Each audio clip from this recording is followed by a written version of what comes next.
నిజంగా నేను మనవి చేస్తున్న చాలా సందర్భాల్లో నేను చెప్పా, అనేక ప్రెస్ మీటింగ్లో చెప్పా. చాలామంది నన్ను అన్నారు, ఏమండి పవన్ కళ్యాణ్ గారు మీ కోపమా అని. కోపం కాదని మనవి చేస్తున్నా.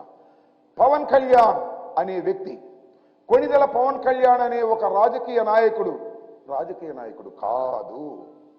అతను రాజకీయాలు చేయాలని రాలేదు. అతను ఈ రాష్ట్రంలో ప్రజలకు మేలు చేయాలని రాలేదు. అతను వచ్చింది కేవలం చంద్రబాబు నాయుడు గారిని బ్రతికించాలనేటువంటి ప్రయత్నం. చాలా కాలం నుంచి చంద్రబాబు నాయుడు గారి సామాజిక వర్గానికి, అదేవిధంగా పవన్ కళ్యాణ్ గారి సామాజిక వర్గానికి మధ్యన ఉన్నటువంటి గల్ఫ్ని, తగాదాని సరిచేయటం కోసమే పార్టీ పెట్టాడయ్యా. నమ్మండి అయ్యా నా మాట. వంగవీటి మోహన్ రంగారావు గారిని హత్య చేసిన తర్వాత రెండిటికి మధ్యన అగాధం ఏర్పడితే ఆ అగాధానికి బ్రిడ్జి వేయటం కోసం పవన్ కళ్యాణ్ గారు పార్టీ పెట్టాడు. చంద్రబాబును మోయటం కోసం పార్టీని పెట్టాడు. చంద్రబాబును అధికారంలోకి తీసుకురావాలనే తాపత్రయంతో పార్టీ పెట్టాడనే విషయాన్ని నేను మనవి చేస్తున్నాను. వంగవీటి మోహన్ రంగారావు గారిని అతి దారుణంగా హత్య చేసిన తర్వాత ఆ సామాజిక వర్గం అంతా ఒక పక్కకు వెళ్ళిపోతే దాన్ని లాక్కొచ్చి చంద్రబాబుకి కట్టేయాలని, చంద్రబాబు దొడ్లో కట్టేయాలనేటువంటి ఆలోచన చేసి పార్టీ పెట్టినటువంటి వ్యక్తిని మనం చేస్తున్నాం. అదేవిధంగా ముద్దగడ పద్మనాభం గారు, అఫ్కోర్స్ ఆయన ఏ పార్టీలో చేరతాడో, మొన్న ఏదో జనసేనలో చేరతాడన్నారు. కానీ ఒకటి మనం చేస్తున్నాం, ముద్రగడ పద్మనాభం గారిని కూడా బ్రతికుండంగానే వేధించినటువంటి వ్యక్తి నారా చంద్రబాబు నాయుడు గారు కాదని అడుగుతా ఉన్నా. అలాంటి నారా చంద్రబాబు నాయుడు గారికి ఊడిగం చేయడానికి పార్టీ పెట్టి వాళ్ళు ఊడిగం చేస్తున్నావు. అసలు నువ్వు మైక్ పట్టుకుని మాట్లాడేటప్పుడు నీ ముఖంలో నెత్తురు చొక్కుందా? ద్రోహం చేస్తున్నాననేది నీ గుండె చెబుతుంది. అందువల్ల సరిగా మాట్లాడలేకపోయావనే విషయాన్ని కూడా ఈ సందర్భంగా నేను మనవి చేస్తున్నా. కాబట్టి నేను ముఖ్యంగా ఈ రాష్ట్రంలో పొత్తు అనేది ఎప్పుడో నిర్ణయించేశాడు. ప్యాకేజీ కోసం పొత్తు పెట్టుకున్నాడో, లేకపోతే మరొక లాభం కోసం పొత్తు పెట్టుకున్నాడో, ఎప్పుడో పొత్తు పెట్టేసుకున్నాడు. కానీ ఇవాళ సీట్లు పంపకం విషయంలో చూస్తే నిజంగా ఏడవాలో నవ్వాలో నాకు కాదు, జన సైనికులకు అర్థమవుతా ఉంది. ఇది ఒక అపవిత్రమైనటువంటి పొత్తని అనేక సందర్భాల్లో మేము చెబుతున్నాం. దీనిలో ప్రజల్ని మోసం చేసేటటువంటి కార్యక్రమాలు నారా చంద్రబాబు నాయుడు గారు, లోకేష్ గారు తోడు దొంగలై వ్యవహరిస్తున్నారు. ప్రజల్ని మోసం చేసే కార్యక్రమంలో ఉన్నారు.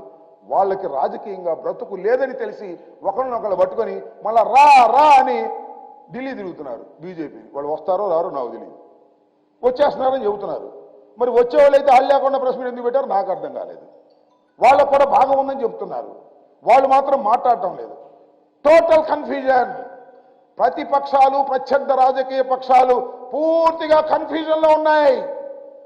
వైఎస్ఆర్ కాంగ్రెస్ పార్టీ, జగన్మోహన్ రెడ్డి స్ట్రైట్గా కన్ఫ్యూజన్ లేకోకుండా సిద్ధమై రాజకీయాల్లో ముందుకు వెళుతున్నాం. 175 పోయినసారి కన్నా 151, పోయినసారి కన్నా ఎక్కువ 175 కొట్టి మళ్ళా ఈ రాష్ట్రంలో ముఖ్యమంత్రి కాబోతున్నాడు జగన్మోహన్ రెడ్డి గారు. జగన్మోహన్ రెడ్డి గారిని ఎదుర్కొనే దమ్ము లేక మీరిద్దరు కలిశారు. అదేమంటే ప్రజల శ్రేయస్సు కోసం కలిశారంట, రాష్ట్ర శ్రేయస్సు కోసం కలిశారంట. అదేమంటే విధ్వంసం జరుగుతుందట, దుర్మార్గమైన పాలన జరుగుతుందంట, ప్రజలందరూ వ్యతిరేకంగా ఉన్నారంట. మరి ప్రజలందరూ వ్యతిరేకంగా ఉంటే అసలు మీరెందుకు కలవటం? ప్రజలు ఓడిస్తారుగా. ప్రజలందరూ వ్యతిరేకంగా ఉంటేను, జగన్మోహన్ రెడ్డి గారు విధ్వంసం చేస్తుంటేను, జగన్మోహన్ రెడ్డి గారు అన్యాయమైన పరిపాలన చేస్తుంటేను, ప్రజలకు నచ్చని పరిపాలన చేస్తేను ప్రజలే ఓడిస్తారు. మీ ఇద్దరు కలవాల్సిన అవసరం లేదు, బీజేపీని తెచ్చుకోవాల్సిన అవసరం లేదు, మీరందరూ కట్టకట్టుకు రావాల్సిన అవసరం లేదు. అంటే దీన్ని బట్టి లాజికల్గా అర్థమవుతున్నది ఏమిటంటే జగన్మోహన్ రెడ్డి గారు చాలా బలంగా ఉన్నాడు.